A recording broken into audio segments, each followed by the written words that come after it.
ஒரு படத்துல வடிவேலு போலீஸ் ஒருத்தரை பிக் பாட் அடிப்பாரு. அவர் போலீஸ்காரன்னு தெரியாம அவரோட பாக்கெட்ல கைய விட, கை அப்படியே அவருடைய பாக்கெட்லயே சிக்கிக்கும்.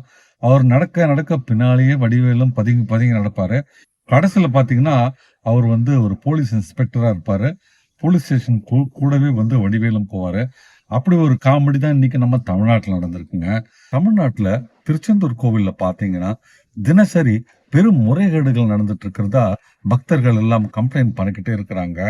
சிறப்பு தரிசனத்துக்காக 10,000 15,000 வரைக்குமே ஒரு நபருக்கு எக்ஸ்ட்ரா, அதாவது அமௌண்ட்டை கொடுத்துட்டு தான் உள்ள போனா தரிசனம் கிடைக்கின்ற அளவுக்கு சில நாட்கள் கூட்டம் இருக்கிற நாட்கள்ல பெரிய லஞ்சம் அங்க தரப்படுதா சொல்றாங்க.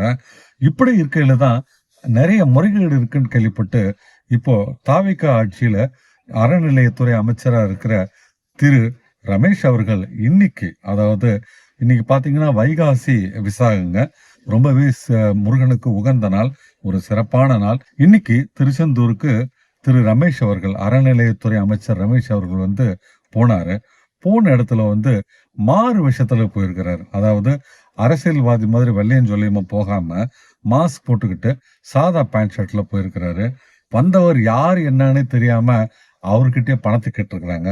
அவர் அவருடைய கூட போனவர் கூட அநேகமா அவரோட அசிஸ்டண்டா இருப்பார்னு நினைக்கிறேன். அவரை விட்டு எவ்வளவு ஆகுது கட்டணம் கேளுங்க அப்படின்னு சொல்லியிருக்கிறாரு. அதாவது சிறப்பு நுழைவாயில் கட்டணம் எவ்வளவுன்னு கேட்டிருக்கிறாரு. அதுக்கு அதிகாரிகளுக்கும் அர்ச்சகர்களுக்கும் சேர்த்து மொத்தம் 4,000 ரூபாய் பண்ண சொல்லியிருக்கிறாங்க அர்ச்சகர்கள். ஜிபே மூலமாவும் அந்த பணத்தை அர்ச்சகர்கள் அந்த அமைச்சர்கிட்ட இருந்து வாங்கிட்டாங்கன்னு பாத்துங்க.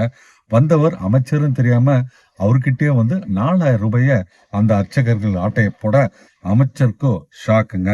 அப்புறம் பாத்தீங்கன்னா அமைச்சர் மாஸ்க் கட்டிட்டு தான் யாருன்னு ரிவீல் பண்ணவும் வெளவெளுத்து போயிட்டாங்க. கடைசியில இப்போ லேட்டஸ்டா என்ன நியூஸ்னா, அமைச்சர் அவங்க கிட்ட மன்னிப்பு கடிதம் எழுதி வாங்கியிருக்கிறாரு. இனிமேல் அந்த மாதிரி பணம்லாம் வாங்க மாட்டோம் எக்ஸ்ட்ராவா அப்படின்னு சொல்லி வாங்கியிருக்கிறதா நியூஸ். பட் என்னன்னா அதே அமைச்சர் தான் சில நாட்களுக்கு முன்னால மருத்துவமனையில போயிட்டு, அரசு மருத்துவமனையில போயிட்டு அங்க செக் பண்ணும்போது நோயாளிகள்லாம் கம்ப்ளைண்ட் கொடுத்திருந்தாங்க. 10 ரூபா கேட்கறாங்க, 20 ரூபா கேட்கறாங்கன்ட்டு. உடனே ஸ்பாட்ல நடவடிக்கை எடுத்து அங்க சில பேர் சஸ்பெண்ட் பண்ணதா நியூஸுங்க. ஆனா அங்க அந்த மாதிரி ஸ்பாட்ல சஸ்பெண்ட் பண்ற அளவுக்கு ஒரு பெரும் நடவடிக்கை எடுத்த ரமேஷ் அவர்கள், அறநிலையத்துறை அமைச்சர் ரமேஷ் அவர்கள் ஏனோ திருச்செந்தூர் விவகாரத்துல வெறும் மன்னிப்பு கடிதத்தோட விட்டாருன்னு கேள்விப்படுறோம்.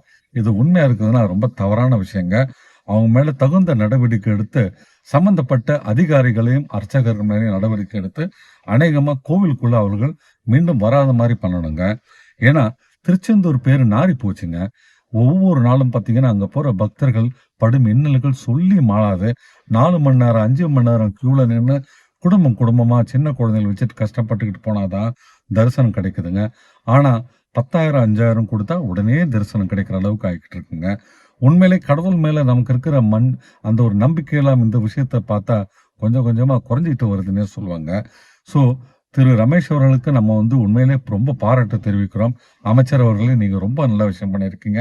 ஆனா தகுந்த நடவடிக்கை எடுங்க. இந்த மாதிரி தமிழ்நாட்டில் இருக்கிற எல்லா கோவிலுக்கும் போங்க.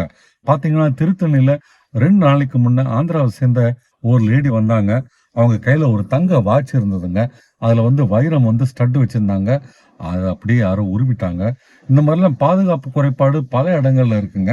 சோ திருத்தணி, பழனி, திருச்செந்தூர் போன்ற எல்லா கோவிலுக்கும் அமைச்சர் போயிட்டு இதே மாதிரி ஒரு திடீர் நடவடிக்கை எடுத்து அங்க இருக்கிற அர்ச்சகர்களையும் அட்மினிஸ்ட்ரேஷன் பணியாளர்களையும் ஒழுங்குபடுத்தி ப்ராப்பரான ஒரு நடவடிக்கை எடுங்க. அமைச்சர் அவர்களே, உங்களை நாங்க ரொம்ப பாராட்டுறோம். ரொம்ப நல்ல வேலை செஞ்சிட்டு இருக்கீங்க. எல்லாத்துக்கும் பெரிய பெரிய கோயிலுக்கும் போங்க. ஸ்ரீரங்கம் கோயில் உங்க ஊரே ஸ்ரீரங்கம் தான். அதனால அங்கேயும் எந்த விதமான முறைகேடு இல்லாம பாத்துங்க. பக்தர்களாகிய நாங்கள் ஒரு கோயிலுக்கு போனா மேக்சிமம் எங்கெல்லாம் ஒரு மணி நேரத்துக்குள்ள தரிசனம் பண்ணிட்டு வர மாதிரி ஒரு சிஸ்டத்தை கிரியேட் பண்ணுங்க. யாருமே கோவில்ல கடவுள் முன்னால யாருமே ஸ்பெஷல் கிடையாது. எல்லாருமே சமம்ங்க. அதனால இந்த விஐபி தரிசனம் அதெல்லாமே கேன்சல் பண்ணுங்க. பண்ணிட்டு அமைச்சர் அவர்களே, காமன் மேனையும் விஐபியும் ஒரே தரிசனத்துல ஒரே மாதிரி கியூல விடுங்க. கடன் கியூ நவுறுதா இல்லையா பாருங்க. அதே மாதிரி வேணும்னே இந்த ஒரு லஞ்ச பணத்தை வாங்கினதுக்காக கயிறு கட்டி பக்தர்களை வந்து கூண்டுல நிறுத்திடுறாங்க. ஆனா அதெல்லாம் இல்லாம கடகடன் பக்தர்கள் நேரடியா போய் தரிசிக்கிற மாதிரி சிஸ்டத்தை ஏற்படுத்துங்க அமைச்சர் அவர்களே. உங்களுக்கு வந்து உண்மையிலேயே நாங்க எல்லாருமே வந்து சல்யூட் அடிக்கிறோம். உங்க நடவடிக்கைக்கு பாராட்டுறோம். ஸோ இதுல வந்து உங்களுக்கு ஒரு அட்வான்டேஜ் வந்து உங்களை பத்தி நிறைய பேருக்கு இன்னும் அறிமுகம் இல்லாதனால நீங்க எந்த கோவிலுக்கு வேணா சர்வசாதாரணமா போயிட்டு இன்ஃபேக்ட் மாஸ்கே போடாம போயிட்டு கூட அங்க போய் ஆய்வு நடத்தலாம். நீங்க யார் என்னன்னு கூட சொல்ல வேண்டாம். அப்பதான் உங்களால வந்து நடக்கிற குற்றங்களை வந்து கண்டுபிடித்து தகுந்த நடவடிக்கை எடுக்க முடியும். வீடியோ முடிக்கிறதுக்கு முன்னால் அமைச்சர் அவர்களே உங்களுக்கு மீண்டும் சபாஷ். நல்லா வேலை செய்யுங்க. இப்படியே செய்து தமிழ்நாட்டை முன்னேற்றி கொண்டு வாங்க. அறநிலையத்துறை அப்படின்ற துறை வந்து ஒரு சிறந்த துறையா இருக்கணும் தமிழ்நாட்டில். பக்தர்கள் மனம் கோழாமல் கால் வலிக்காமல் போய் எல்லா தெய்வங்களையும் தரிசனம் பண்ற மாதிரி ஒரு அற்புதமான திட்டத்தை கொண்டு வாங்க. நன்றி.